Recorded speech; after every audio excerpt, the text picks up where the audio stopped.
कहानी तो बुझी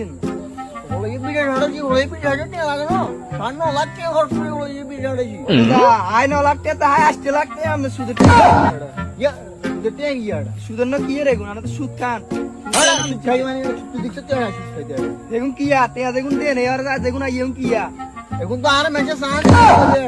সানি রে গুণ দি তো নেন কর এটা কি সাইজ নাকি আর এখন মানে এক টিয়া দিলে 1000 টাকা দিলে আর হুন্ডা এক টিয়া দে মানে সানি একটু সুদ না কিয়া আর এখন ইন্টারেস্ট আর এখন সুদ না আর ইংরেজিতে ইন্টারেস্ট বাংলাদেশে সুদে আর এটা সুদ না আর এখন আর সানি খাবে লাগে বুঝছিস এখন তোমরা নাম করিয়ে নাম বাড়ানো আঞ্জাবিতে গাতিছেন নাম আজান দিছেন নামাজ যান গান গার বুয়া বয়সে মিয়া আর গান গেড়া হচ্ছে না গান এড়াই মন কেন মন বং ফিরে যাচ্ছে এটা এটি এখন আইছে এনে এনে ফ্রেশ মন बाबू राम राम ये नामाज मैं गाली नहीं दे सकता फैमिली देखती है वरना मैं